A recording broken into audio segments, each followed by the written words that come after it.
It is Monday, October 9th, 2017. My name is Ashton Ellett. I'm here with former Congressman John Linder for another installment of our two-party Georgia oral history program, sponsored by the Richard B. Russell Library at the University of Georgia. Thank you very much, Congressman, for joining us today. Welcome. Really do appreciate it. Just to begin with, tell me a little bit about your childhood, your upbringing up in Minnesota. I grew up in a town of 800 people in northern Minnesota, about an hour from International Falls. Excuse me. And we were right on the edge of the Iron Range, which was very unionized. My relatives were unionized. And my dad was a used car salesman in a small town, and some new cars, but mostly used. Mm-hmm.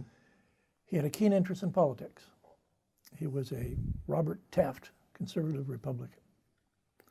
And we had the weekly news magazines at our house, and he was always paying attention to elections. I can remember the 52 election, sitting in front of the Philco radio, with the floor covered with pages of paper from this state or that state, and listening to reports coming out. I was 10 years old, almost 10 years old.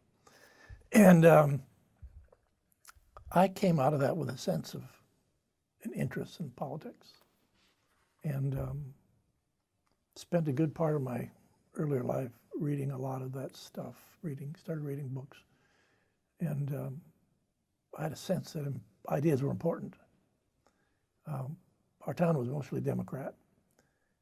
My mother and dad were some of the few Republicans in the town.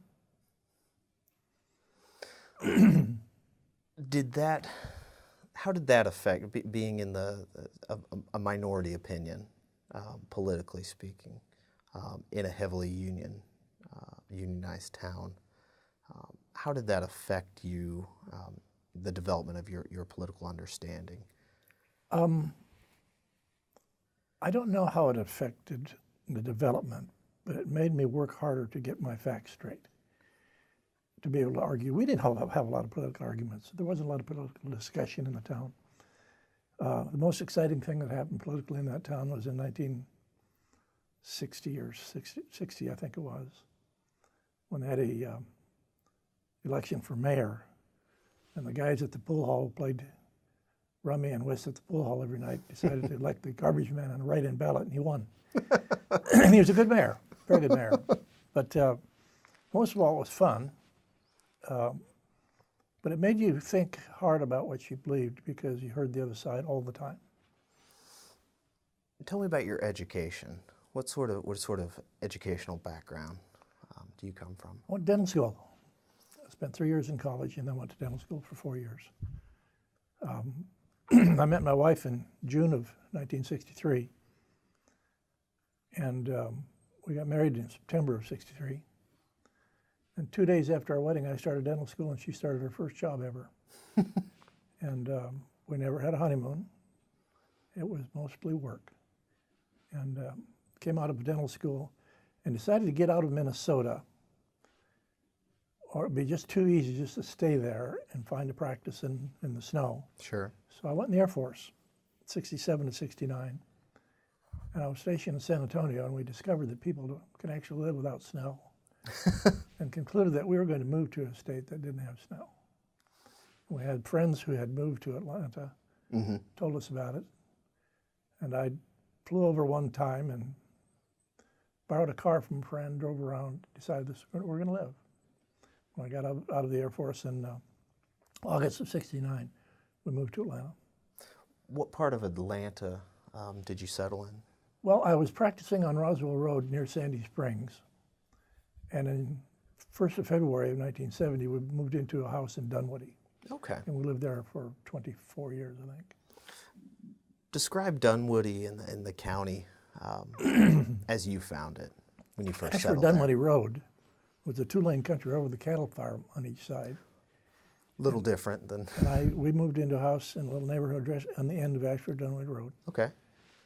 Hidden branches.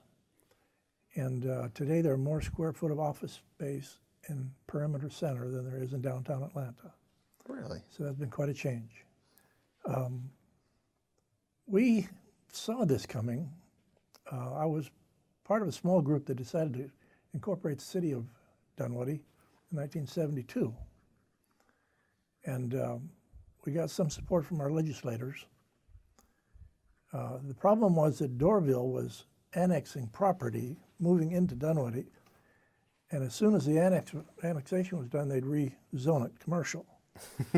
And we expected there was money involved in that, but we decided that if we could build a city and get a city that couldn't encroach any further.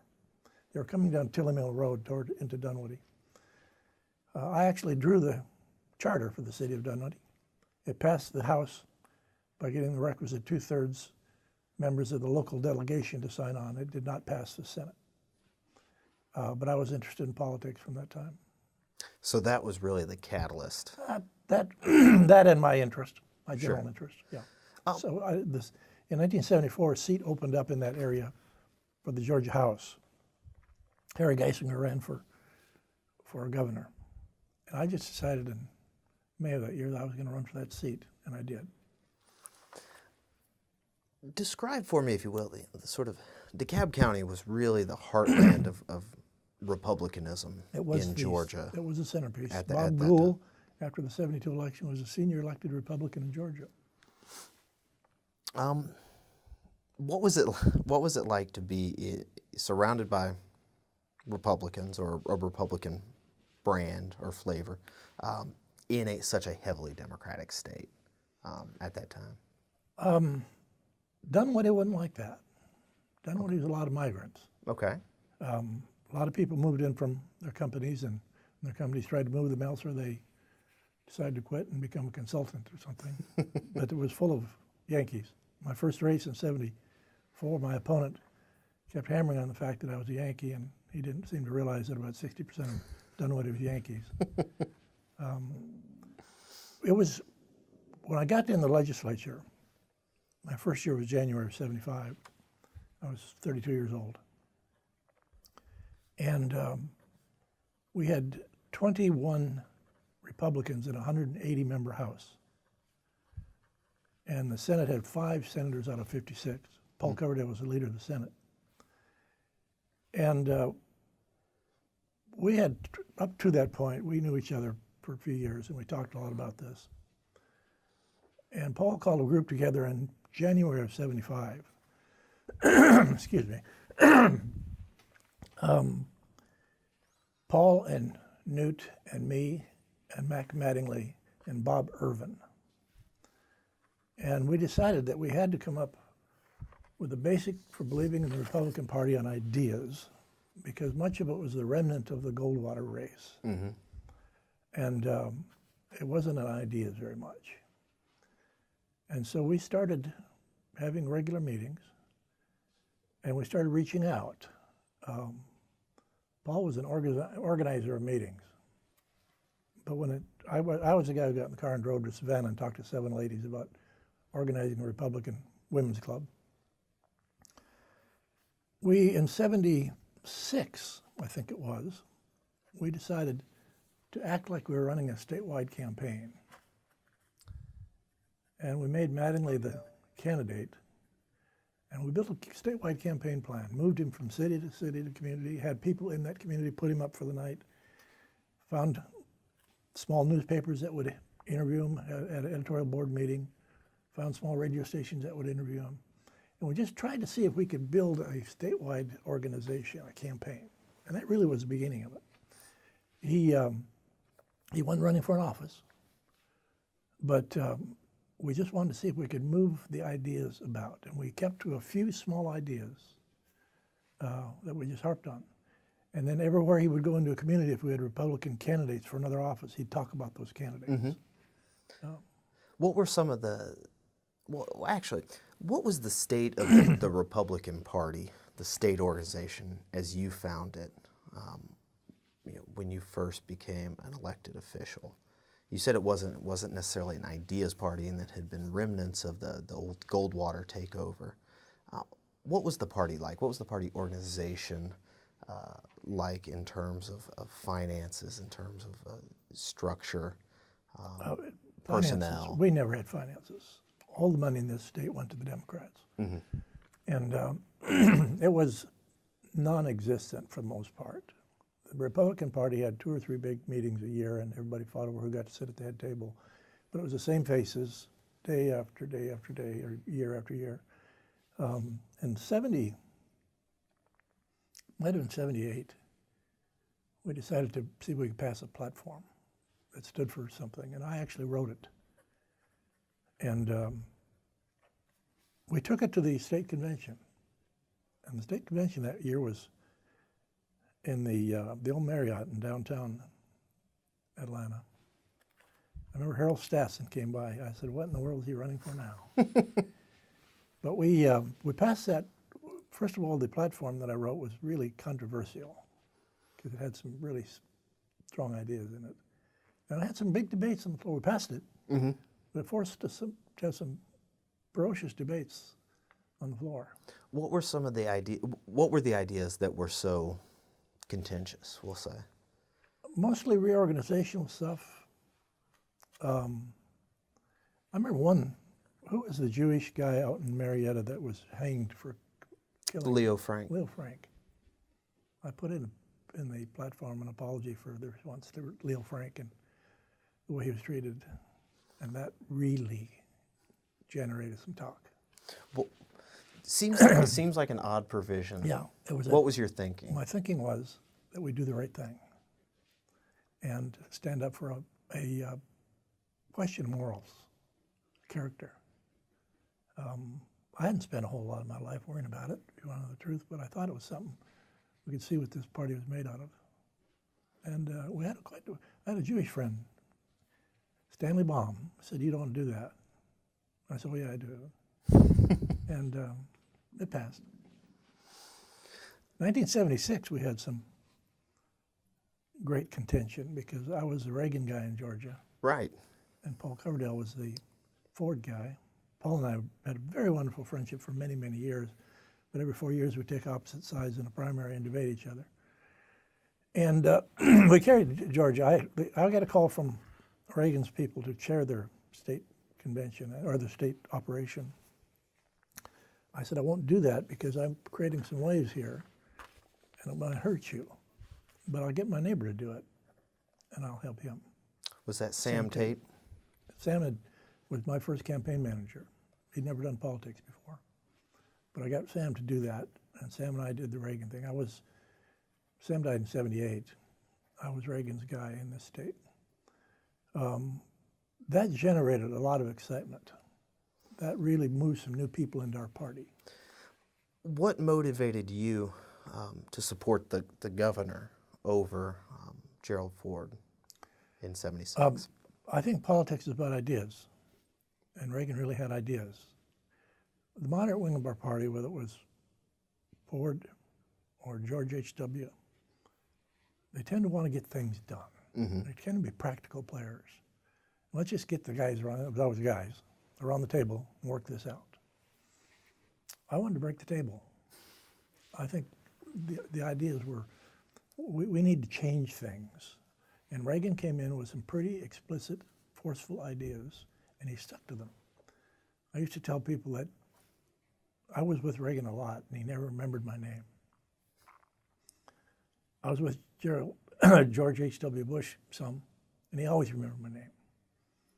And I said, Reagan never knew who I was, but he always knew who he was.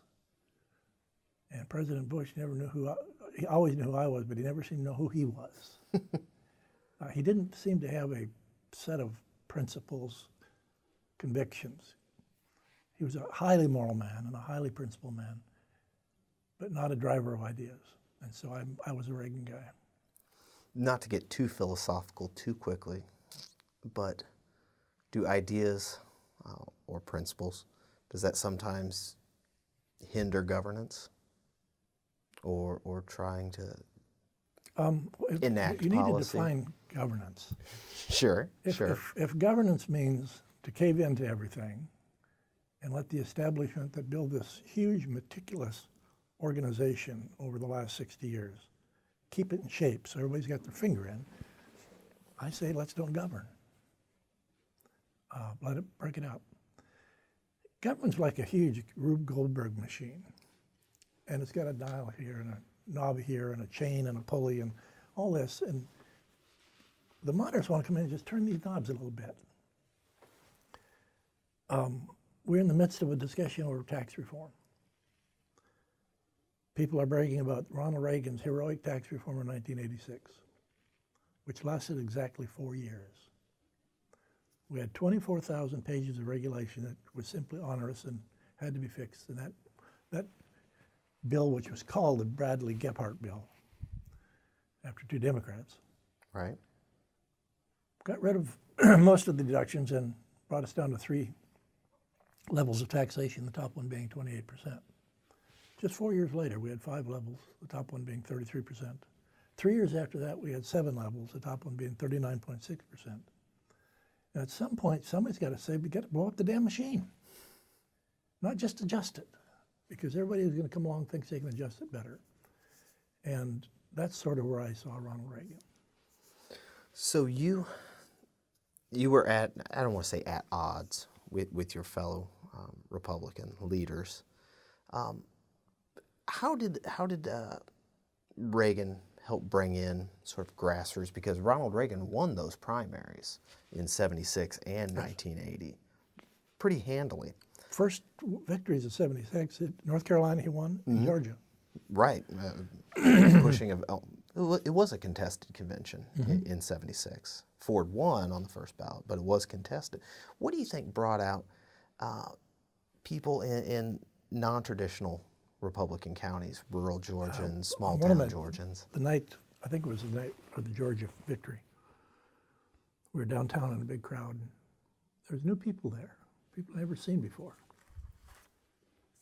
And I remember walking over to them.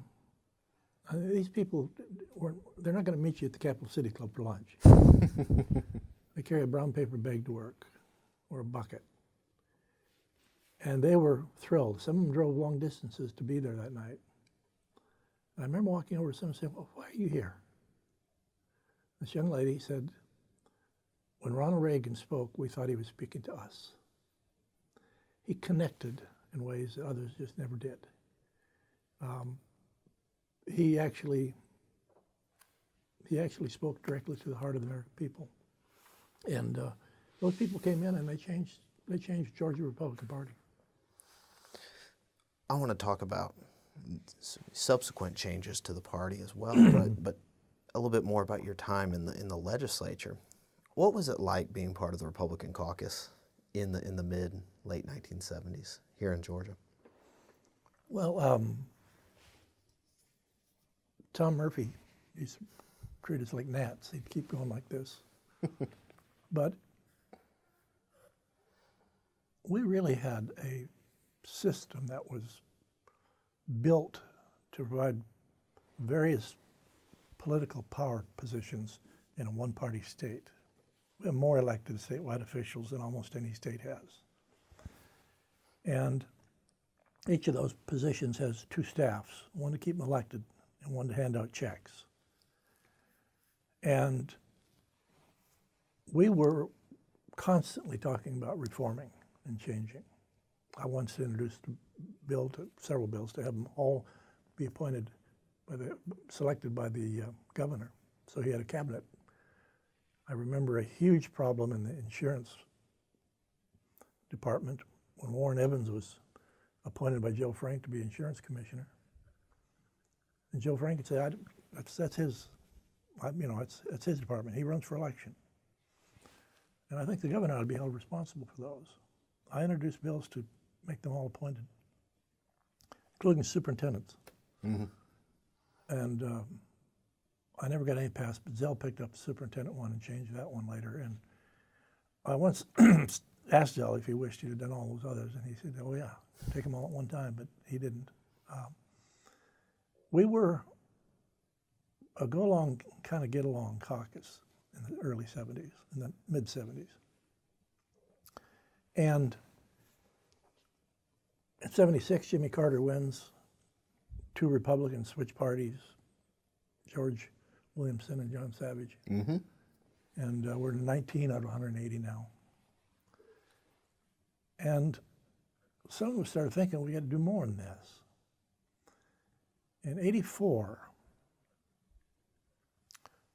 Nolan Murrah, who was our Republican National Committeeman for many years, was a lawyer, I think, for R.C. Cola in Columbus.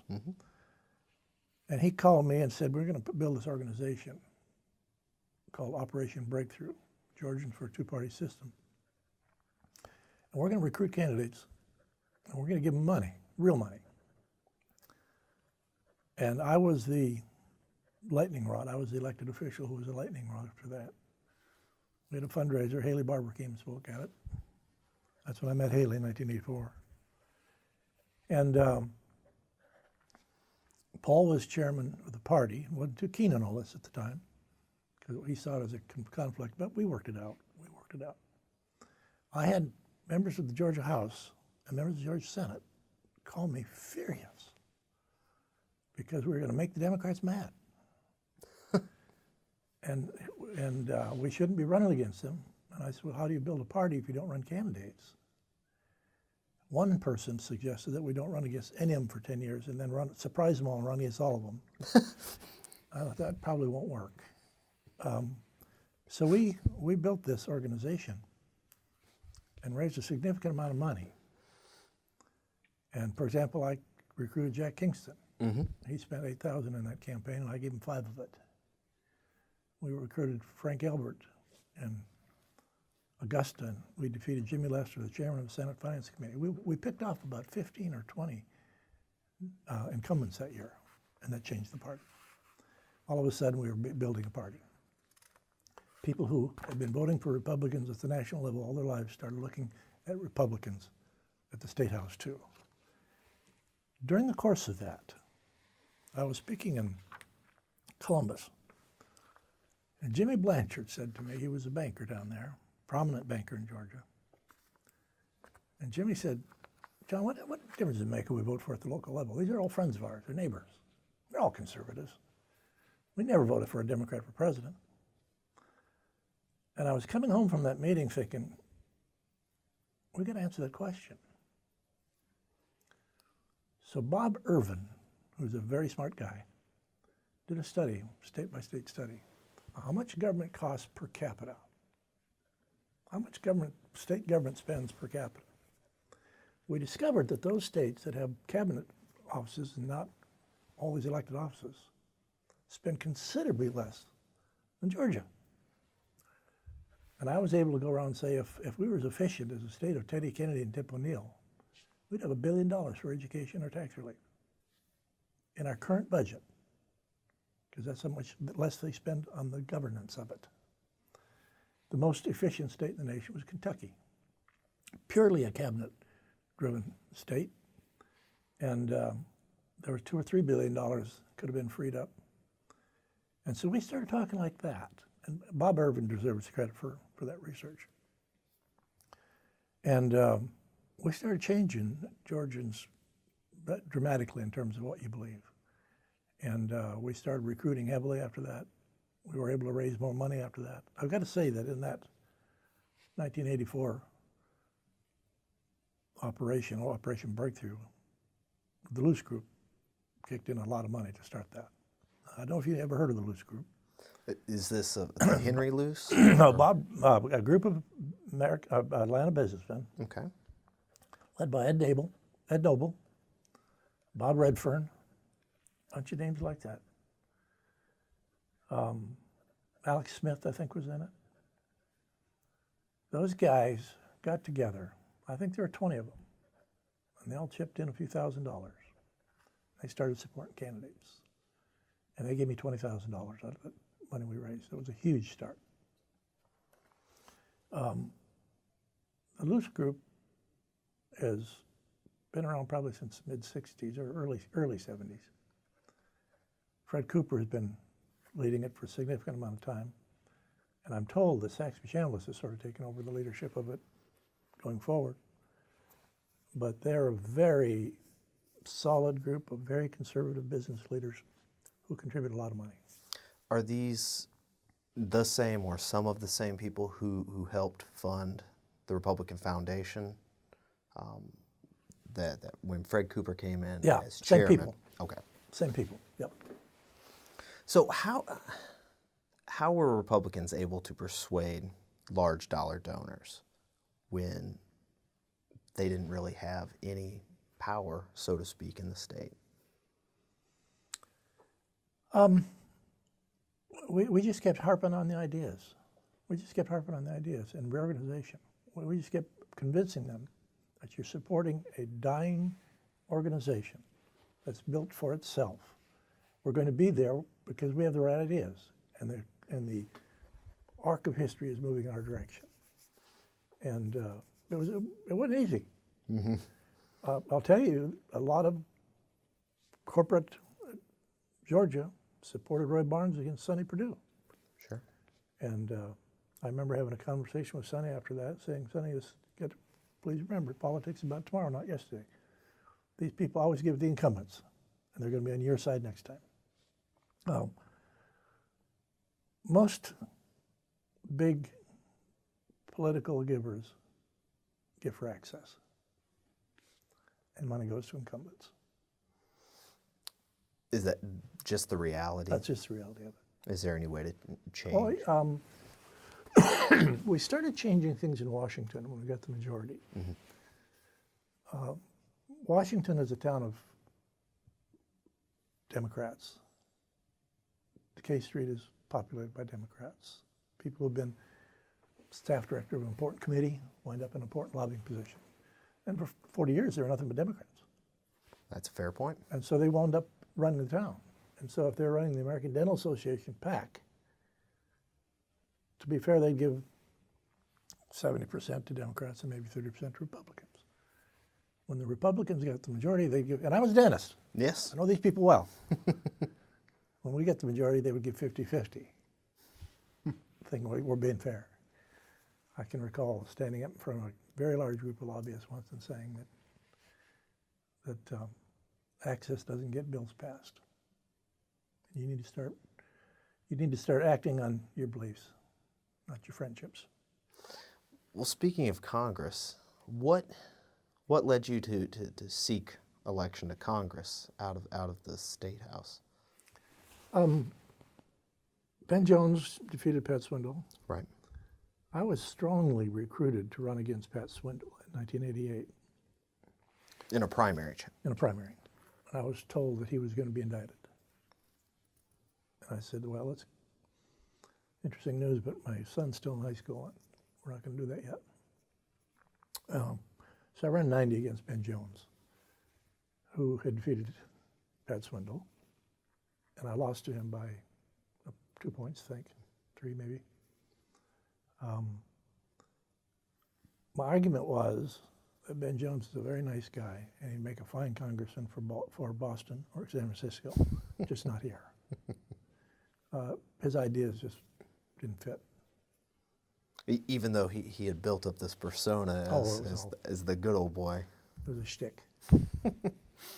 So you I believe it was 51-49 race in 1990. By 1992, the lines have been redrawn. Yes. And you run against Cathy Steinberg, also the 4th district, the new 4th district. Jones decided to move and run in a different district. That's right. And rather than run against me again. And not that I was... You frightened him off. No, I don't think so. I think he found a more rural, favorable setting, and Don Johnson defeated him. So how did you run your race in 92 against Cathy Steinberg? I don't know. We just worked our butts off. She was a very staunch liberal, proud liberal. Mm-hmm. Abortion was an issue. The women, that was the year of the woman, you remember, 92? And it was a tough race. She's a good candidate. She was a good candidate. What I had in 92 that I didn't have in 90 was experience. I'd spent way too much money too early in 90. If I'd had that $200,000 at the end, I would have won that. So I learned in 92 to raise a lot of money and keep it and spend it at the end. We, about a week out, maybe 10 days out, I felt that the race was dead even. Just felt that way. Right. And she was just beating me up on abortion. And I hadn't mentioned abortion. And I had some people wanting me to respond to her abortion ads. So I invented a new poll that had about 3 or 4 questions in it. I called their pollster and had him said, do this. And the important question was the verbatim, have you heard of John Linder or Cathy Steinberg? Is your opinion of him or her favorable or unfavorable? And if they have an opinion, you just say, why do you say that? And in their own words, they'll tell you. And I wanted to know what the people were saying. And then those who didn't like Cathy Steinberg used the words of my ad. But those who didn't like me had all kinds of reasons to dislike me, but no one mentioned abortion. So I didn't change my ad. And I think I won by 1,600 votes. Had I changed the ad, I probably would have lost. How important or influential was the fact that this was a presidential election year? Also had Paul Coverdell running for Senate. Was there sort of were there coattail effects, or did you actually outrun the top of the ticket there? I don't know how George H.W. did in that. I think Clinton won Georgia. I believe he did. Clinton won I believe he did. I'm sure he won the 4th district. I went and voted in that election and stood in line for an hour and a half. And after the election, I was talking to Bill Greener in Washington. And I said, huge crowds. And I thought they came to make sure that guy, Bill Clinton, would ever be the president. He said, no. Crowds always come for change. And that has been true since. Huge crowds turn out, that's going to change. During the 90s, we've been talking about the 1970s and 1980s, periods of change within the Republican Party. But the 1990s, the party really exploded here in Georgia and nationwide. What do you think the factors were fueling that Republican growth in the 90s here in Georgia? Well, first of all, we started winning, and people started running as people who voted Republican for president started running as Republican for the state house. We had some switchers, but starting in 1994 or 5, we started raising money for state Republicans.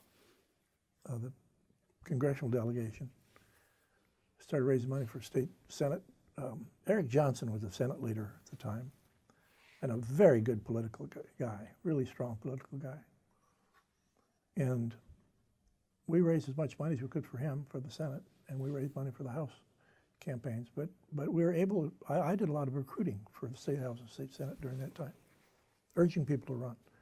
And when they saw us win, we had me and Mac and Jack, and then all of a sudden Saxby came along, and Bob Barr, and we had 8 Republicans in the congressional delegation. Paul won. We just all of a sudden started believing you could win. And when people started seeing that, they started coming to you. What was it like coming to Washington? You came in 93. By 94, the Republicans are in their first majority since 1954. What was that Republican Revolution like? What was your experience? What I saw was the Democrats purifying themselves into a minority. Explain that. You just absolutely couldn't be pro-life anymore and be a Democrat. And you had to be for climate change. And all of a sudden, they had the Blue Dogs, which had about 50 or 60 people in it then. And some of them started switching parties. Nathan switched. Texas, Glenn Lowry. I think it was Glenn Lowry. Ralph Hall switched from Texas. But they started to thinning out. Some chose not to run again. And it was just hard to be, I used to tell Nathan, you're walking around that first 2 years with your shoulders down and a weight of the world. And he said, I did have the weight of the world. It was being forced to vote on things that he really didn't feel right about. He was very relaxed when we switched parties. And I watched that come. And then something happened in August of 93, I think it was, the crime bill. Mm-hmm. We took down the rule on the floor. Got enough of the Blue Dogs to vote with us against the rule.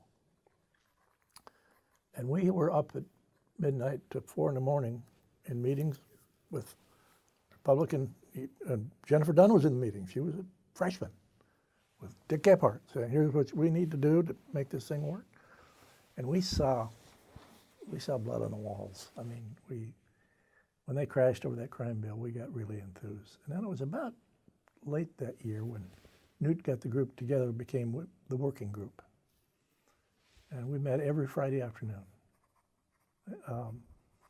Unless we were going to leave a day early, and then it would be Thursday afternoon. But as soon as we finished voting, we'd have a meeting. It would last sometimes 2 and 3 and 4 hours. I think there were about 20 of us. Boehner was in the group, and Henry Hyde and Dick Armey and Tom DeLay and Bob Walker and Henry Hyde, wonderful, wonderful Henry Hyde. And we would have these meetings, and we'd bring in people like Bob Bartley from Wall Street Journal, and he'd talk to us for 3 hours. And it was in July, we've been meeting through this whole summer. It was July of '94 that Newt and I were at a Saturday morning breakfast with the Gwinnett County Republican Party. They met the first Saturday of the month. And after that meeting, we went to the breakfast in the restaurant and had some coffee and something to eat. And we kicked around what we had to do as a party. And I remember saying to him, we got 178 entrepreneurs. We don't have a team. And the only way you can build a team is when you start sacrificing for each other. That was when the first discussions of the contract came up. And to get 10, now those 10 items are not breakthrough brilliant thoughts. They were pretty well 80-20 issues. And we pulled that together in the next 2 months. We came up with a number of $65,000, and I don't remember why. But that's how much everybody was going to contribute to the cause. Raise or give to the party. Oh, that was tough. That was a big change. And I was the guy who had to go to him and say, where's money? Bill Paxton was our chairman of the NRCC, but I was the guy who had to go and talk to the people and say, we need the money. That has gotten completely out of hand right now in Washington, when they're asking people to contribute $300,000 and $400,000 based on your committee assignment. That's way too far. But we did decide to make us a team. And when we signed that contract in September on the steps of the Capitol, we became a team. Now, what really worked in that election was the hard work of Bob Dole and Newt Gingrich. Immense amount of energy to just stay on the road and stay raising money and stay making phone calls. And I think the total amount we raised and spent in that election was less than $20 million. Tell me about Newt Gingrich, your interactions with him, your relationship with the speaker through the years. But he's a very hard-working, energetic guy. The real secret to his political success is his background in history. Really, he saw things in context that some of us didn't see. They weren't breakthrough ideas, they were just historical. And he became very, very, very, first of all, he was a strong speaker. He wasn't afraid to crack the whip. And that needed to be done. He had some strong leaders on the team with him. Tom DeLay was a powerful leader, and Dick Armey was one of the smartest guys I ever met, and he was really an idea guy. He had a 10-year for the floor, and a heck of a nice guy. But he was brilliant with ideas, strategy, and laying out and doing the hard work, putting a complex idea into a coherent form so everybody could take it home that weekend and talk about it. But Newt drove the process. He drove it with his force of will. Was that a similar role that he played when he was involved in the state party here in Georgia? No. When he was involved in the state party in Georgia, he was not here much. He was running for election. 74 he lost, 76 he lost, 70, 81. He would come to our strategy meetings and to the state Republican meetings. But on the ground stuff, it was really Paul and I and Bob Irwin. We're the ones who got in the car and drove. Newt, and in 78, he became very quickly a Washington player. Mm-hmm. He went and visited Tom Murphy one time after he was first elected. Murphy hated him, almost as much as he hated me. He hated all Republicans. Yeah. Tom took it personally. I never took this stuff personally. But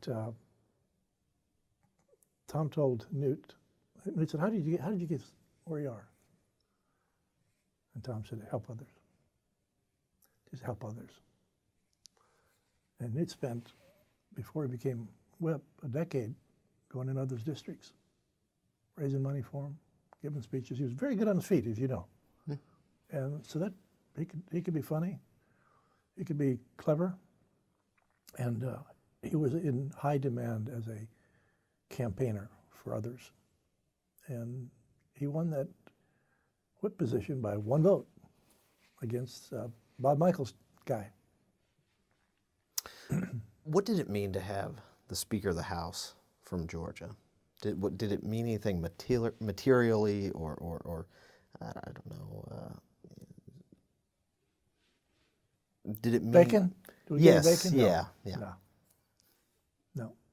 I don't doubt that in the BRAC rounds of closing our military bases, right, that Newt might have saved Warner Robins or something like that. He might have. Warner Robins was a big depot facility with competition in, I think, Oklahoma and a couple other places. And Warner Robins survived. And I wouldn't be surprised if Newt didn't say we're going to do this. What were your top priorities when you were a congressman? For those, you served 10 terms? No, 9 terms. 9 terms. What were your top priorities? What did you really want to get accomplished in your capacity as a U.S. representative?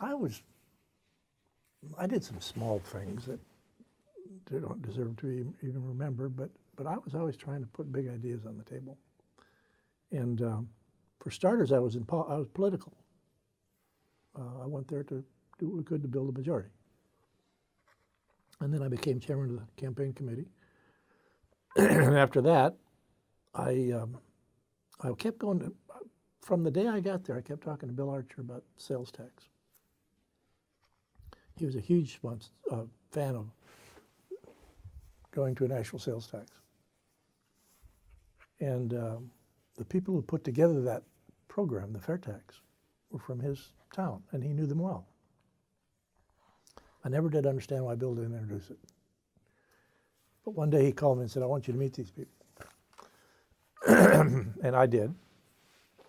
And we were on the same page, same wavelength. And I introduced the fair tax in July of 1999, and I spent 10 years just going across the country talking about it. It's a huge idea. It's a huge idea that I'm going to ask you to explain briefly. Repeal all taxes on income and abolish the IRS and tax only personal consumption. A national sales tax collected at the state level by the states. Eliminate all the bureaucracies, eliminate all the people who know everything about your life. I said we should never have a government that knows more about you than you're willing to tell your children. All that information is being abused. Now we know that. We know it. People that were big Romney contributors got audited, not accidentally. When you get an inch below the surface in Washington, D.C., you're talking with all Democrats, because Republicans go there on staffs with congressmen or women. They wind up on a staff somewhere in a committee, but they don't stay long. Because Republicans tend to think the way you change the world is by building a business and hiring people and making a difference. Democrats really, truly believe you change the world through government policy. And so they stay forever. The IRS mess could be started because they're about 99% of them were big union members, all Democrats. And it was abuse. And I think it should be gotten rid of. I think nibbling around the edges of a 75,000 page code is silliness. And it ought to be just exploded and start over. We've already got the structure in place. 45 of the states currently do sales tax. Just add it on. And so I'm at the point, or we're at the point where their sales tax is now being introduced by Rob Woodall, who replaced me. And it has 75 co-sponsors in the House and the Senate. And it will one day be law because there was no place else to go. When George W. Bush told me one day proudly that he gets 6 million people off the tax rolls, I said, shame on you. He said, why? I said, because you're going to have fewer people paying and more people receiving, and you're not helping our country. We have new tax proposals, where the Republican chairman of the House Ways and Means Committee is proudly saying we're taking people off the rolls. We're going to get rid of the 10% bracket entirely. Well, thank you very much. But if we got 60% of the people beneficiaries, disproportionate beneficiaries of government and not paying for it, you're going to have a problem with government. In 2010, you voted against the Affordable Care Act, Obamacare. The Republicans now control the White House, House and Senate.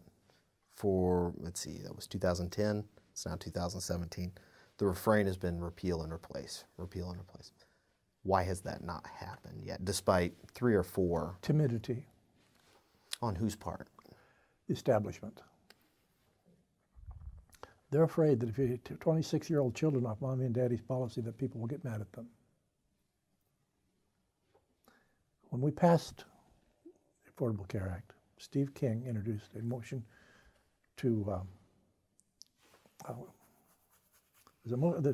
can't think of it right now, but there's a motion, you can sign a motion and put it on the desk, and if you get 218 signatures on a motion to discharge. Discharge, yes. Discharge to petition. The floor.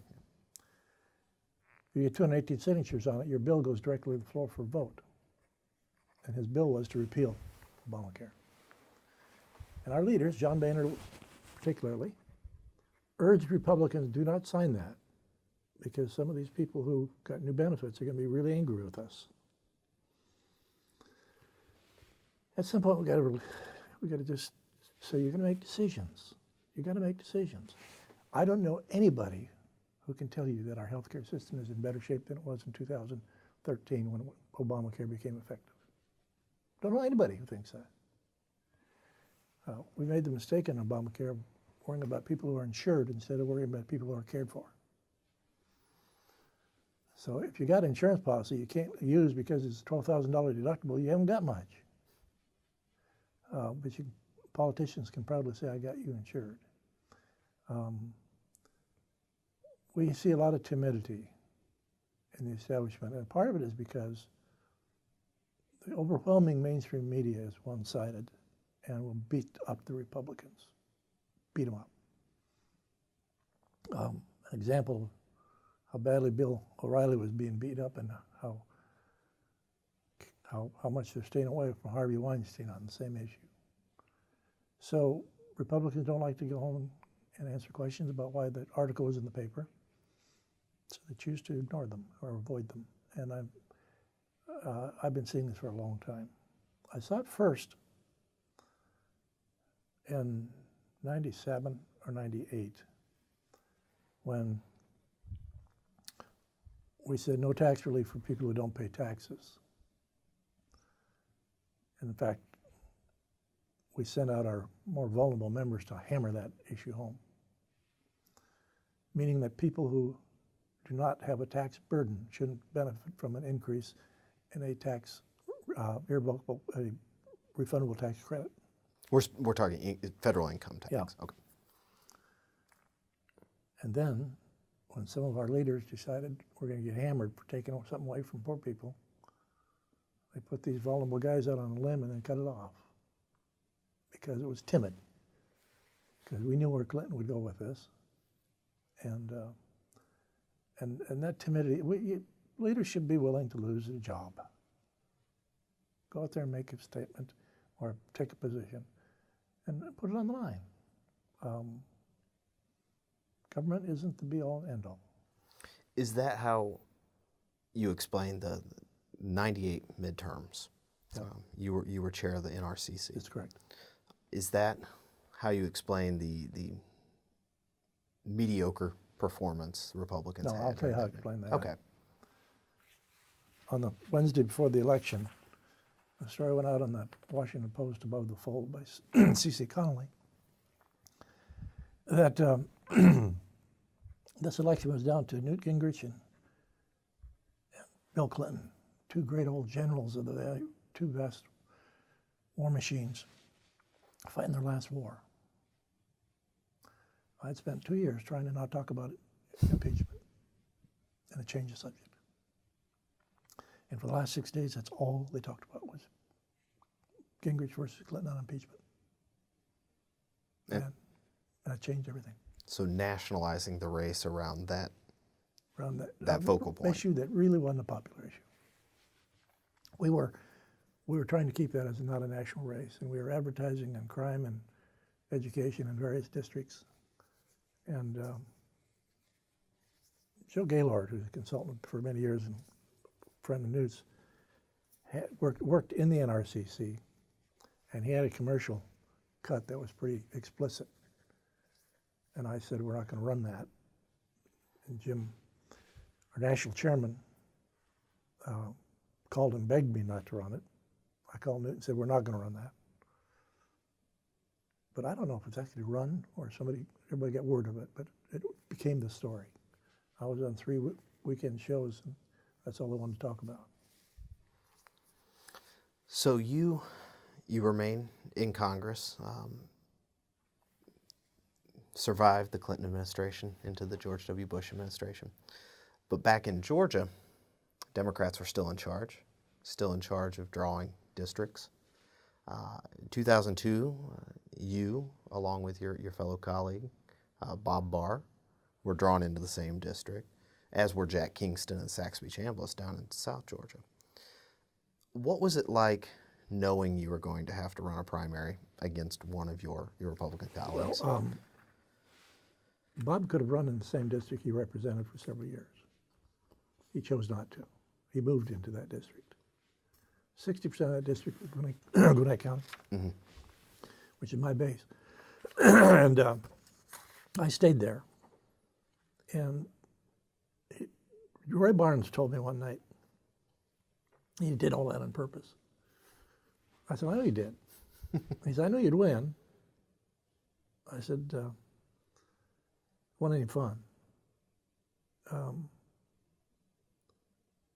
Bob could have run in his same district, stayed in the same house he lived in, and been reelected for a long time to come. But he actually wanted a sweeter district so he could do more public traveling and have a safer seat, and it didn't work out that way.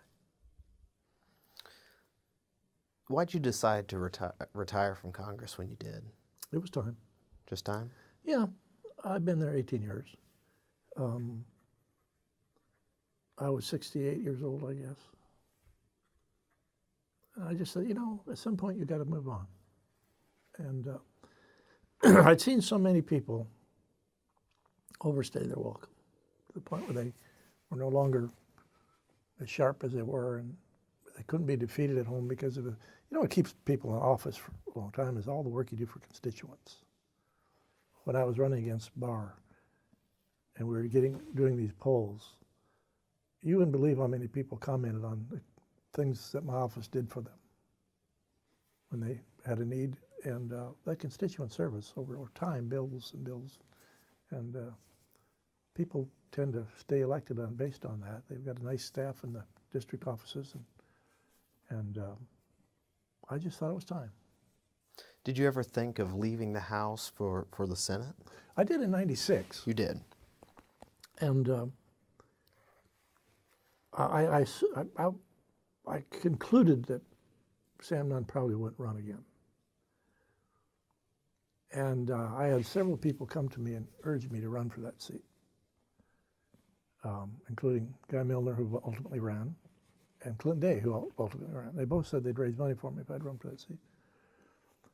But we were a brand new majority in the House. And I thought I could serve there better. I had a working relationship with Newt.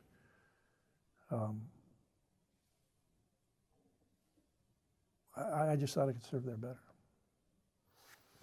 The House, the Senate, it doesn't do anything anymore. And it just seems to me that it would get very old very quick. They don't like to vote on budgets. They don't like to vote on bills. The House today has 240 bills sitting in the Senate that passed. The Senate always has 33 people up for election, and they don't want to vote. And you blame that on the leadership? Timidity. Yeah. So thinking back here in Georgia in the South, how were the Democrats able to hold on to power so long? Well, there's something in the air over Greenville, South Carolina, that when they fly back, they become conservative. And they go to the Rotary Club and the Chamber of Commerce and talk these conservative games and blame those liberals for everything. And then they go back to Washington and vote on them with the liberals. And in due course, people started paying attention to C-SPAN. It made a huge difference. All of a sudden, people were starting to watch that stuff. And the internet has put information at people's fingertips that, even if half of it's correct, it's more information than they've ever gotten before in their lives. And you can't fool them anymore. You can't, White Fowler spoke as conservative as me when he was in Georgia. And he was a friend. I mean, I'm not saying anything harsh about it.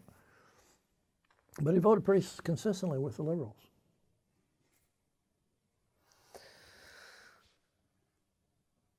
In 2002 is obviously a historic watershed for the Republican Party. Sonny Perdue, middle Georgia guy, is able to upset Roy Barnes. Why did the political floodgates open so quickly after Sonny beat Roy in terms of Senate, House, statewide constitutional offices? For starters, there wasn't that quiet base of money that the Democrats could always count on. All of a sudden, we had the top job in the state, and it made a difference. And I believe that this state has always been fairly conservative. And they just didn't know what conservative was. They didn't. And when you see the National Democrat Party become so far to the left, and we're getting too far to the right on the Republican Party. Although I'm comfortable over there, we need a little bit more broader views on the Republican side to include more people. But when you look at Maxine Walker's becoming the face of the Democrat Party, people just start voting Republican. And I think a lot of that has to do with the fact that people are paying more attention and they're seeing more of this. If you're not for gay marriage, you're just a scum. But it wasn't 5 or 6 years ago, Obama wasn't for it. And Hillary was not for it. And all of a sudden, that is they move so far to the left, and the people are looking at that. So giving a Republican running at the state level up, I think a Republican running at the state level always would have had a chance to be heard. I won in 1974, which is not a good year for Republicans. Definitely not a good year. If you go out there, they'll listen to you. And the real difference was when we started heavily recruiting and convincing people you could win as a Republican, and people started running. It was just, I served with a lot of folks who were just conservative as me. I just flat out told you, I can't get elected in the Republican Party. I said, you never know until you try. I think they'll listen to you. But people just wouldn't do that. And all of a sudden, you see a few victories at the top. And a lot of folks who wanted to run or thinking about running have decided the Republican Party is the place to be. We've got a special election going on right here now. And I don't know any of the candidates. But I know that one of them doesn't put Republican on the signs because he's still trying to think maybe some Democrats are going to vote for me. What he's going to discover, I think, is get in that booth and they're going to see an R after his name. People are still trying to finesse it, but I introduced a bill in the 70s, making all local elections nonpartisan. I hated it. I wouldn't have done it. I wouldn't have liked it, but I wanted to see what they do. And the Democrats were furious, and just furious about it. But all of a sudden, when they started getting the minority, they came around quickly to think that was a pretty good idea. They started seeing Republicans win. You just have to recruit. And when you convince people they can win in your party, and they start running, the voters pay less attention to our party than you think. And they just want, if they meet you, think you're a good guy and you sound like you know what you're talking about, and you have a good idea, they'll give you a chance. There's some talk among political observers, historians, political scientists that say, if you go back and look at the governing policies of like Joe Frank Harris, for example, or George Busby, maybe even Zell Miller, that policy-wise they're not too different from a Sonny Perdue administration or a Nathan Deal administration. Where do you fall on that?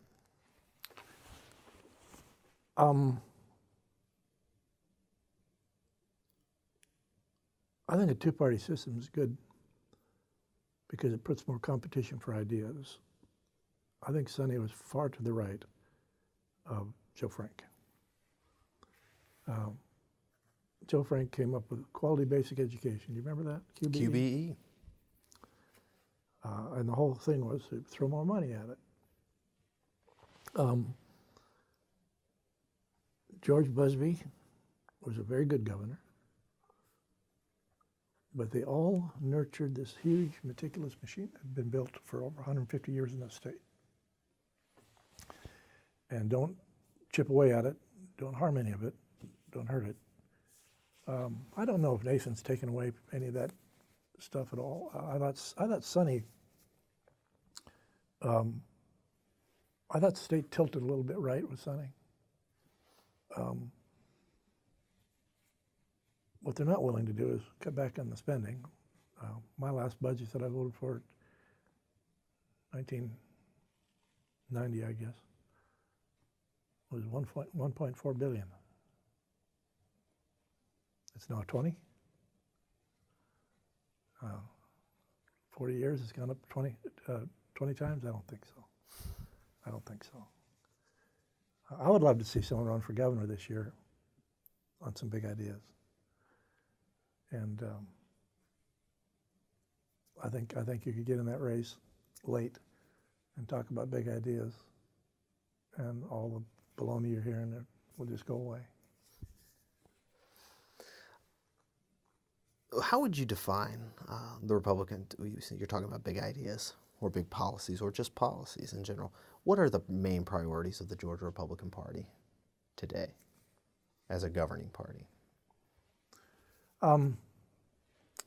Sad to say, I think if you could sum up the last several years,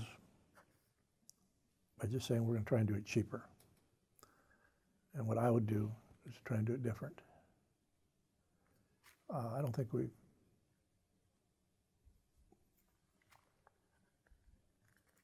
there's a book written in the 1950s, I think, by a lady named Ovid Davis, talking about growing up in Kansas at the turn of the century. The 1908 8th grade superintendent's test to get into the 9th grade, she said, included a calculation of when two trains coming at each other on the same track, X miles apart, this one's going at this speed, one at that speed, when will they collide? 8th grade. She had to write a 150-word essay on the physiological impact of alcohol on the body, and a 150-word essay on the political philosophy of Thomas Jefferson. 50 years later, when my son was in 8th grade, I just hoped he'd heard of Thomas Jefferson. And all of that was done under the superintendent's rule. We've added nothing to that by giving the state government control of education. Nothing. We are educating kids today, according to a Virginia superintendent 30 years ago, who are good drivers, buckle their seatbelt, don't mess up the environment, throw things out the window. They just can't read. And I watched when I was in the legislature us taking issues that were tough, and instead of trying to solve them, instruct the education system to put it in the curriculum and teach people out of it. And I thought, this is really dumb. So education is the biggest dollar consumer in the budget. Give it to the counties. And if those can't do it, take over the system like we've done anyway. But get out of the way. Just get out of their way. They'll do it. Parents care about education. Are there any issues where Democrats and Republicans, or any big issues, where those two parties at this point in history can actually work together and compromise, or if not compromise, hammer out a mutually agreeable policy? You'd think that the one place they could do that would be on the healthcare issue, because it's failing, and there are ways to fix that are really quite simple.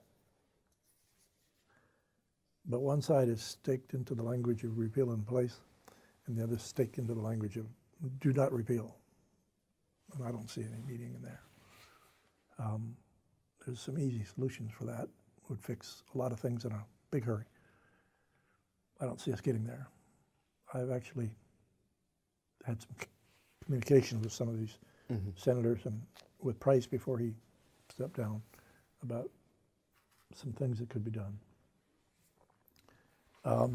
You would think on taxes they could find a way to say, I mean, we're just talking about turning dials, don't turn that one quite as much. Turn over, and let's get rid of this chain and rope.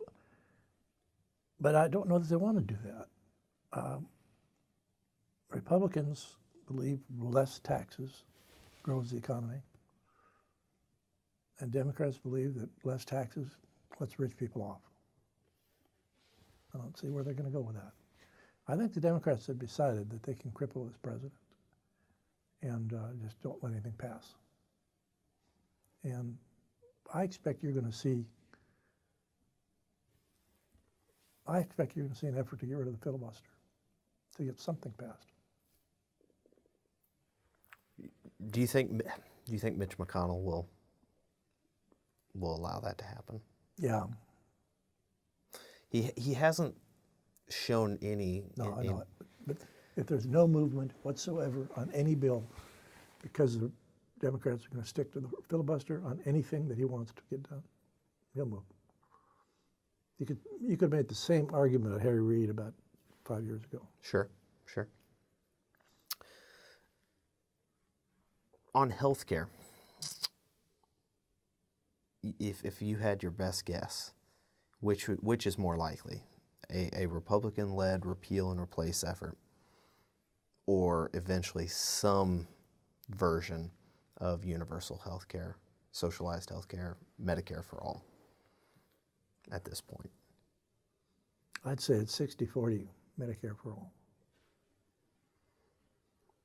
Because there are some Republicans who will go for that. You think so? Mm-hmm. Are these blue state Republicans? Yeah, I think Lisa Murkowski would. Okay. I think Rob Portman could find his way to that. I think Susan Collins would. Mm-hmm. They will find a way to explain it different than that. But yeah, I could see that. There's a couple of things they can do. Rand Paul has been talking about the president acting on his own to allow associated health plans. Mm-hmm.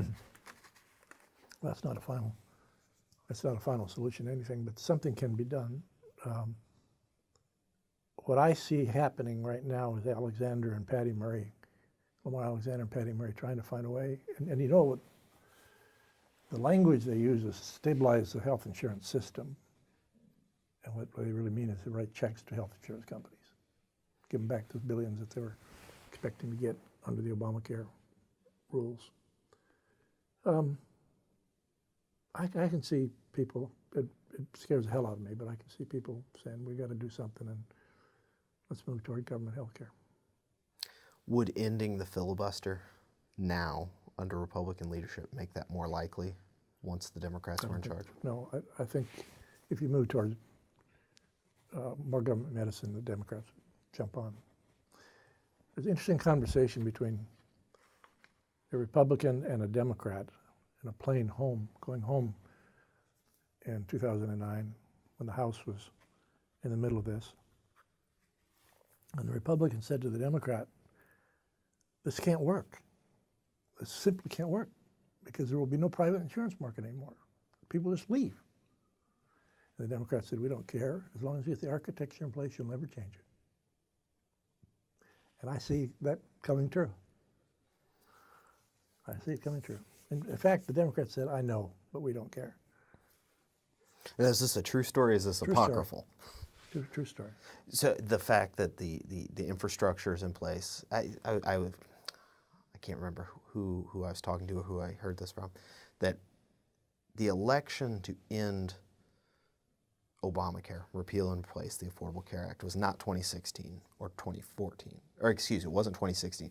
It was 2012. Yep. That was the only opportunity the Republicans were going to have to effectively halt the Affordable Care Act before it was actually put in place, rolled out. Mm-hmm. Do you believe that? That was... Once they started, well, actually one of the things that happened immediately was 26-year-old children on their mommy and daddy's insurance policy. And that scared the hell out of Republicans because it was very popular. Now, they did two things. It increased mommy and daddy's insurance premium, and it reduced the size of the general pool for the young people supporting others. All of these perverse incentives were known at the time. I said that would happen explicitly at the time. But once you get them on there, I mean, of course they like it. They like ice cream too. I mean, you're going to give people things, it's hard to take them away. And that's where the timidity comes in. The Republicans saw the happiness with some of that. Let me tell you how easy this would be. There's an FEHBP, Federal Employees Health Benefit Program, that has about 2 million participants in it. Congress used to be part of it. I did not participate in it, but most members do. My staff all did. And it is a cafeteria of private insurance plans. You want a fee-for-service plan? Here's what it's going to cost you. You want a PPO, HMO, associated health, or a health savings account? You want a high deductible catastrophic plan, just pick this one out. Here's what it's going to cost you. You got a problem? Don't worry about it. We got 2 million people in this plan. Pre-existing conditions, no big deal. Cliff Stearns introduced a bill in '93 to allow everybody to buy into it. Anybody. The whole country. The whole world. Not the world, the country. Sure. General Motors wants to put their people in there, let them do it.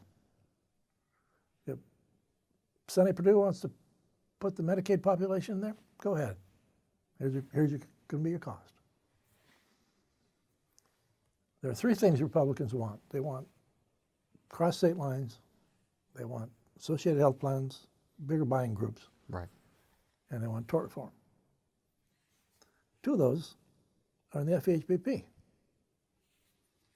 Now, I've suggested that the president should just go ahead and open the door to the FEHBP with a waiver of the requirement. Who's going to sue him? Chuck Schumer going to say, no, you're not going to let these people in my plan? I don't think so. Why hasn't that happened yet? Because it wasn't their idea. Just that simple. Mike Enzi used to be my next door neighbor.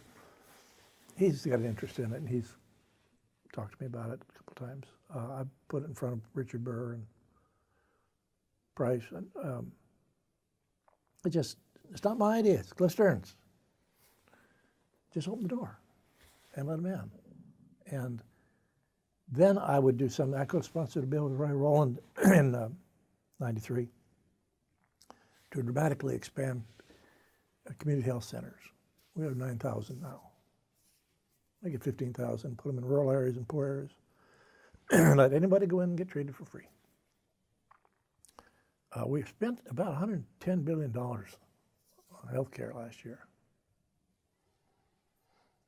On Obamacare last year. The premium support and all that stuff. Boy, that could cover a lot of community health centers. And then if you did a community health centers, you'd get out of the business of premium support and all that. Most people wouldn't go to community health centers. They buy a private plan on the FEHBP. My son would do it tomorrow. He'd buy a high deductible catastrophic plan. They'd be fixed. Obamacare would die on the vine. People would opt out of it as quick as they could. And they wouldn't have to have a vote on it.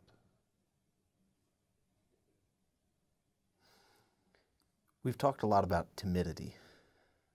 The president is not a timid person. Doesn't seem like it anyway. How was Donald Trump able to go from the world of real estate,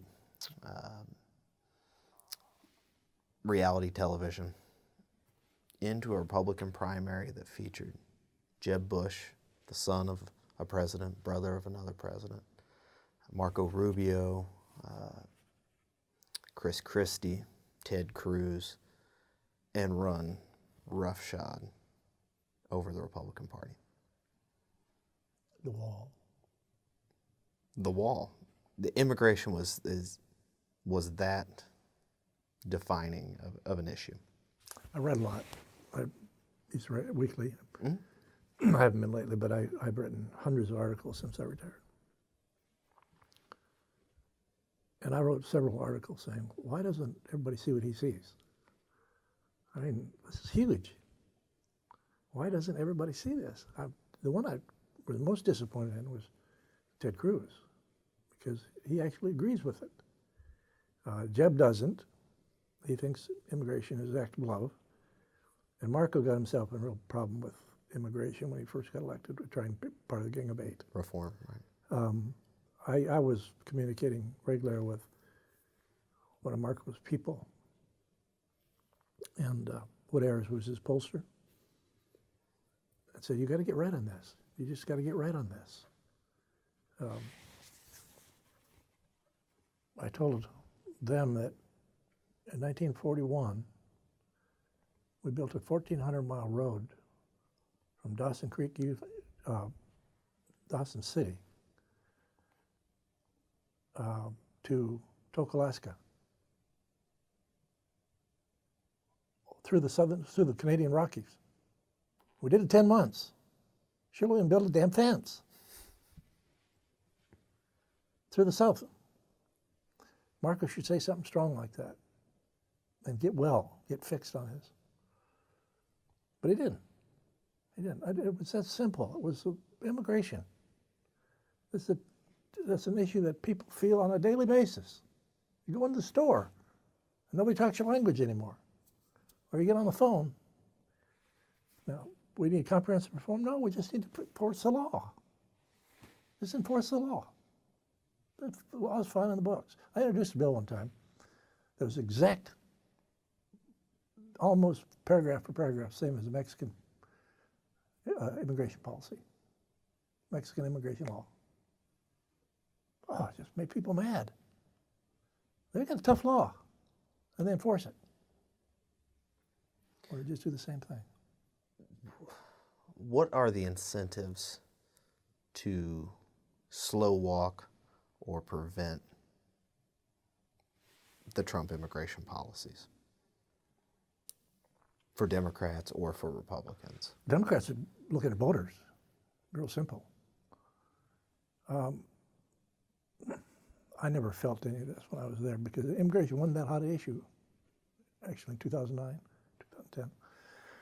It was becoming one. Gang of Eight was 2008. Marco would have been 2010 is when he first won election. So it would have been 11, 12. No, maybe. I was there when Saxby Chambliss was speaking to the Georgia State Convention for 30 minutes and on defending his position in the Gang of Eight. Okay. And I think Marco wasn't in the Gang of Eight. He came on in 2010 and tried to reignite it. We're on the same page now. But somebody turned to me and said, Saxby, it's going on for a long time. And I said, he could need another hour and a half to explain that piece of shit he was on. He's a good friend, but he got tied up into something that you just can't explain. So you think the immigration issue was so powerful and it was able to sort of mask Donald Trump's other weaknesses, whether it was you got to realize a large part of Trump was that my brother is a very smart guy. He's retired. He built a big engineering company in Seoul. He's got a lot of money. And he wrote in January why he was for Trump to his 200 people on his list that he kept in touch with. And I wrote back to him raising some questions, and his answer was, I don't care. And Trump was not for open immigration. He wasn't for a wall 5 years ago. He was for government medicine 4 years ago. And my brother just said, I don't care. I'll blow it up. After the Billy Bush tape came out, I wrote to my brother and said, does that have any impact on you? He said, nope, couldn't care less. I think he was big for a lot of people. He's not a dumb guy, and he knows politics. He ran for the Senate himself in Louisiana, and he knows what he's talking about. He said, I don't care. I'm done. A lot of people like that. And it astonished me that others of the 17 didn't see what Trump saw. Did they want to be more sophisticated, more nuanced, more clever? There's no question that the Chamber of Commerce is for open borders. But they should be ignored. They should be just totally ignored. The Chamber of Commerce has never been a big spender.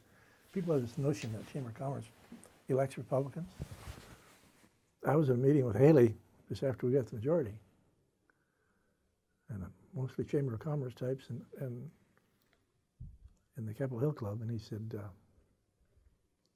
I know you all think you put us in office, but he said you collectively spent $5 million Almost every union spent more than you, and collectively they spent $100 million. So don't get too proud of yourselves. He really tore them apart. The chamber talks a lot, but they do their best work in primaries. They'll go after Republicans in primaries, and they're not very good in generals. Do you think Trump's either message, demeanor, does that survive past his administration? Do you think it would be just as easy for another Republican to pick up those ideas and run with them? Or is there something unique about his personality and the way he could package that message? Well, the ideas may not be articulated in the same way in the future, but the ideas are America first, not a bad idea. Could be articulated in different ways, but strong in the nation, in the world again, leader in the world again, pretty strong. That's kind of Reagan-esque. Safe borders, who can argue with that? Secure borders. You don't have a secure border, you don't have a sovereign nation. I don't think these ideas are even new or unique. They're expressed differently. And I don't know that it was the expression of them or the idea that captured the vote, but you know who those voters were in Pennsylvania and Michigan and Wisconsin. And they're tired. Here in Georgia, Hillary, if you turned on election night and looked at the map and you saw, the only counties you saw were Metro Atlanta, and you saw Hillary Clinton winning. Henry County, Gwinnett County, Cobb County. You would assume that a Democrat was going to carry the state with winning those counties. One, how was Hillary able to win Cobb and Gwinnett County? And how was Trump able to turn out so many other voters elsewhere outside the metro area? Well, the Trump appeal was visceral. Hillary got the suburban housewives, the educated suburban ladies, and you find them all through Cobb and Gwinnett. I don't think that was an excited vote, probably an anti-Trump vote, probably just offended by his style. But I was a little surprised at that. But Cobb and Gwinnett are changing. They're not the same thing they were 6 years ago. There's a lot of movement in those counties. And DeKalb County, you mentioned earlier, was the Republican county in the state. Right. 1972. Right. 1976, it wasn't anymore. Walt Russell was elected. 80, Manny Maloof. I ran against Jim Tysinger for the Senate in 1980. And Manny Maloof was running against Walt Russell. And Manny Maloof's platform for Dunwoody in that area was, I won't widen Ashford-Dunwoody Road. I won't let that happen. The day I got defeated by 230 votes by Jim Tysinger, one of the first calls I got was from Manny Maloof apologizing. He said, I got 1,000 of your people to vote in the Democrat primary to stop that road widening. The next hour later, Walt Russell called me and told me the same thing. And a year later, he widened the road. That was, the movement into DeKalb from Atlanta was so dramatic from 72 to 76 that I couldn't believe it myself. And now there's only a figment of republicanism left, and that's Dunwoody. Mm-hmm. Gwinnett's changing like that too. Well, the 6th district, Tom Price's old district, unless we were all living under a rock, there was a special election to fill Tom Price's seat in the 6th district. An unknown Democrat, John Ossoff, 30 years old, give or take, was able to raise some $35 million and make it a race in what was supposed to be a safe Republican seat. Was that purely a reaction to the Trump election? No. It was a really well-run race with a great TV campaign. And his problem was he got found out. And enough word got out that he was a fake. That defeated him. But if that election had been shorter, he'd won. If there, I mean, what was it? Some April to June. Yeah. That runoff was.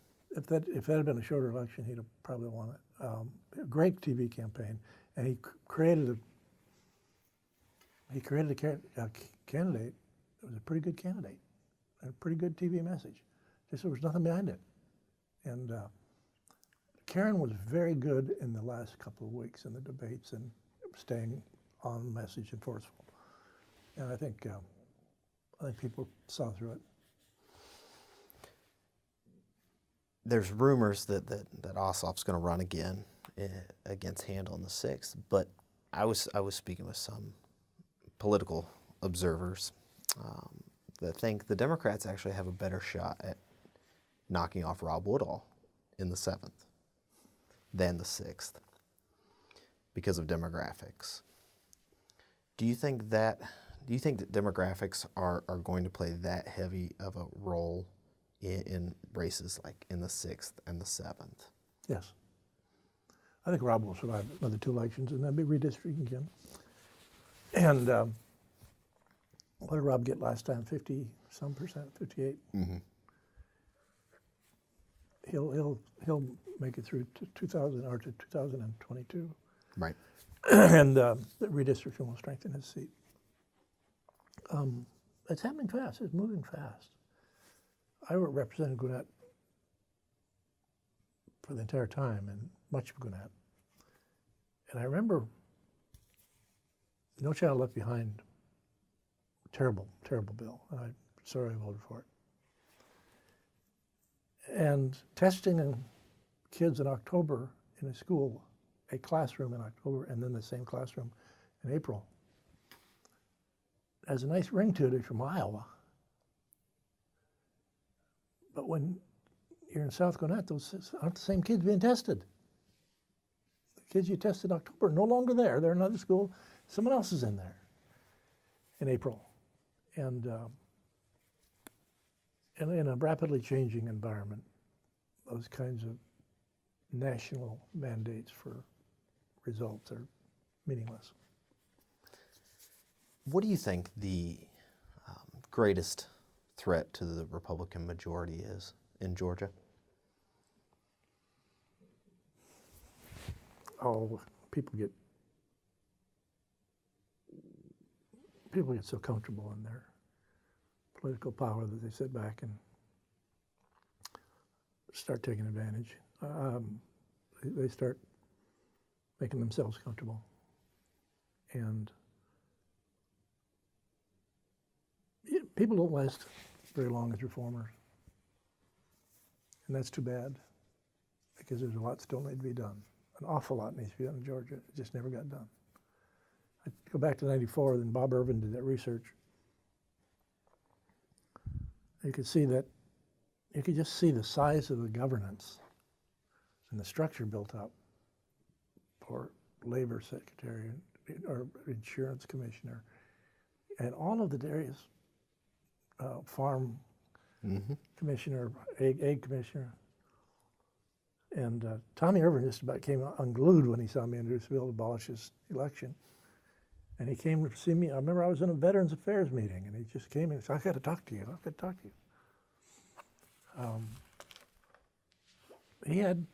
Everybody had 2 staffs. I mean, a big organization to keep them elected. It was not a good reason to have a labor office in 159 counties,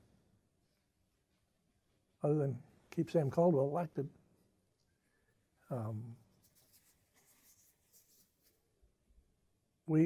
You started, I was saying Sam Caldwell, it reminds me of Machine Gun Ronnie Thompson in 74. 74. So in 78, 2008, Coverdell and I were talking. I said, we don't need another machine gun Ronnie. We wanted to have somebody run for governor who wouldn't embarrass, and then one obligatory debate.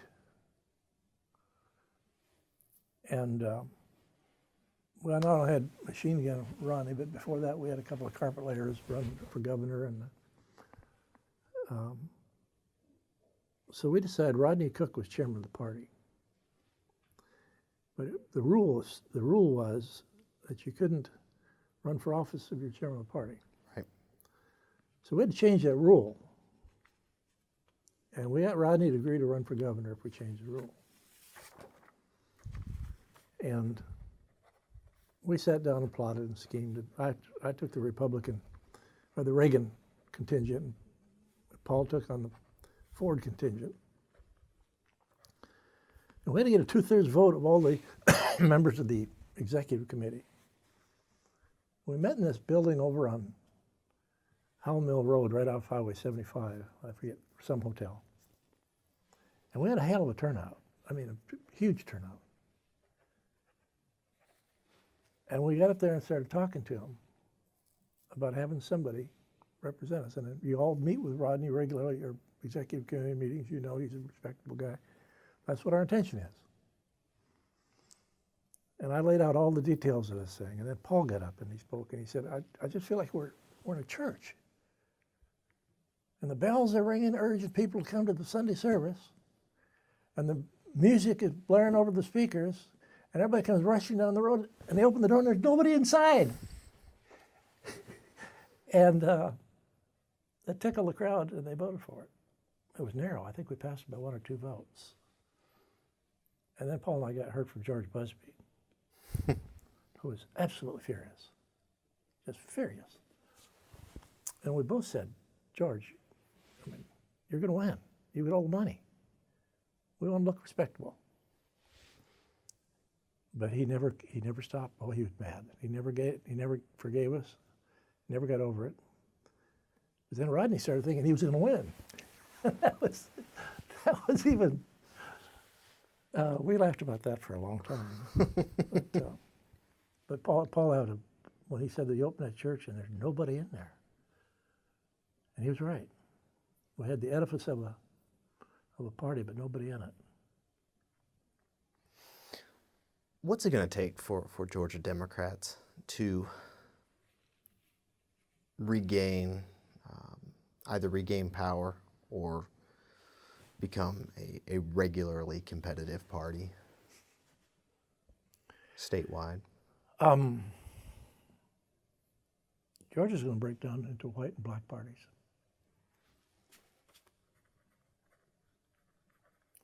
And they're going to have to procreate. It's really damaging and dangerous, but it's coming that way.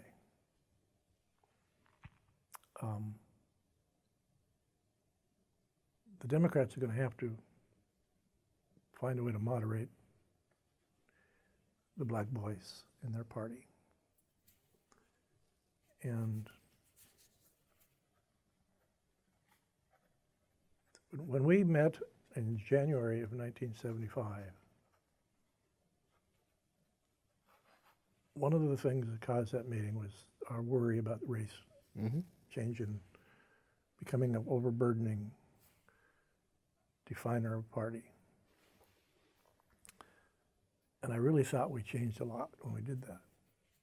And we worked with blacks. I mean, it was Paul and Julian Bond who sat together and did the redistricting for the most part in 1990. They drew most of those lines. Julian could get the Democrats to vote for it, and they had overwhelming majorities then. But Paul had a heavy hand in drawing those lines. But our whole deal was to not let race become a defining factor for our politics, and I'm afraid it's becoming that again. What can the Republican Party do to increase its share of either the black vote or the minority vote? There's a growing conservative black movement and we need to continue to believe things. I've always said if you're going to try and get our party to reach out and promise goodies to get people to come ashore, don't include me in, because the other guy can give away more. We have voices like Herman Cain's, strong voice, and there's a growing conservative black movement. The Democrats are going to discover that they're going to have to start appealing to blacks more, because there's a growing black conservative base out there that is finding the Republican Party more attractive. Big election coming up in 2018 for governor. We touched on it briefly. On the Democratic side, you have the two Stacys, Stacey Abrams, the former House Minority Leader, Stacey Evans, former state representative from Smyrna. How do you see that race breaking? Do you think that race is going to break purely on racial lines? Yep, I think they're going to run it on that. Both sides? Mm-hmm. I don't see how Stacey Evans would benefit if. I don't see how Stacey Evans. It's going to be what is the Democrat primary? 70% black now? I would have to check, but 60% black. Probably a good ballpark estimate. And so for the short term, they find it in their interest to be racial to win the primary. But in the long term, that's not the way to win an election. I think it'll break down on that. What about the Republican side? You've got Lieutenant Governor Casey Cagle, been there since 2007, elected 2006. Our fellow Athenian, Brian Kemp, Secretary of State. A pair of state senators, Mike Williams and Hunter Hill from Atlanta. And I believe there's a Clay Tippins, who's an entrepreneur or a businessman, something like that. Qualifying's not till next April, so who knows who might join between now and then. What's your assessment of the Republican race? I just, if those four candidates that you mentioned are spending any money, they're making a mistake, because they're not leaving any footprints. I see some of Ryan's stuff around because it's home territory for him. Sure. I hear Casey say that he's going to create 500,000 jobs, and I have only one question: how? Be specific. What we're seeing so far is not very serious. I think a candidate could get into that and talk about some serious ideas and upset that race. But we're just, all I've seen so far is the typical political pep that really doesn't mean much to me anymore. I've seen it all.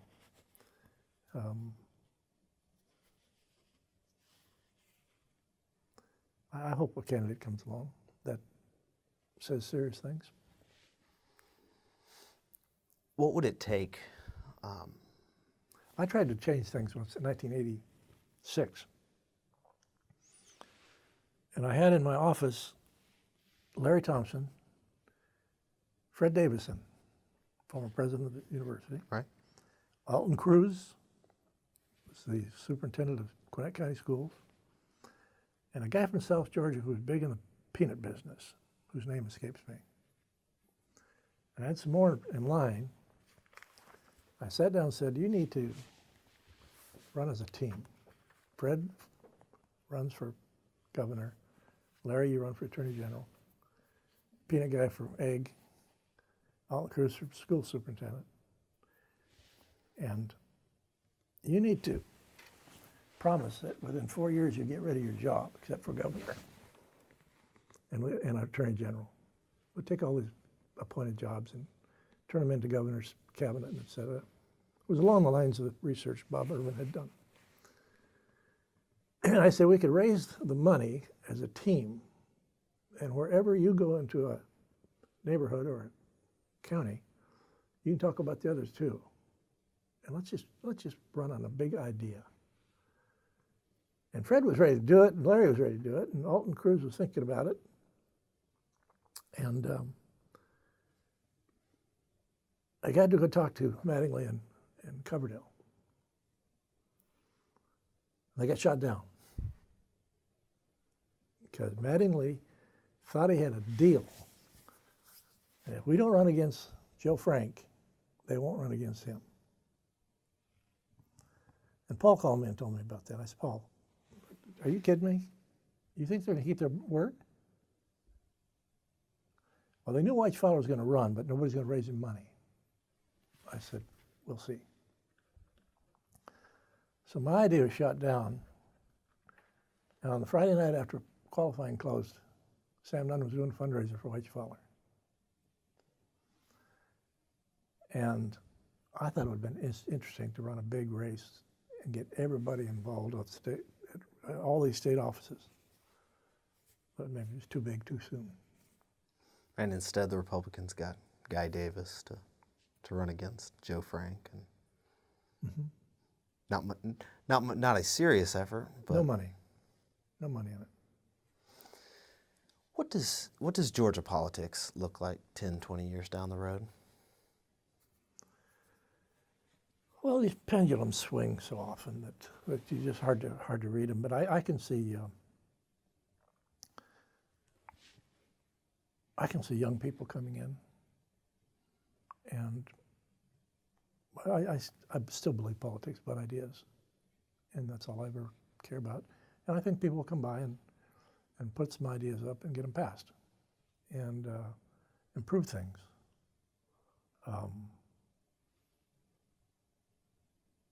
I don't see them right now, though. I don't see them right now. I fear the Democrat Party is just crumbling. If you don't have any whites left in that party, it's just going to be so far left that it'll start losing seats, and that's not good.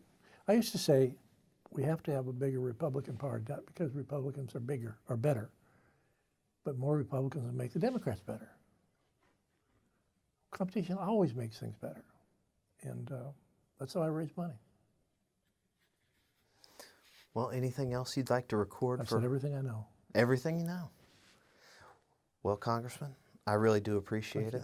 Thank you for participating in the Two-Party Georgia Oral History Program sponsored by the Russell Library here at the University of Georgia. I really do appreciate it. Thank you.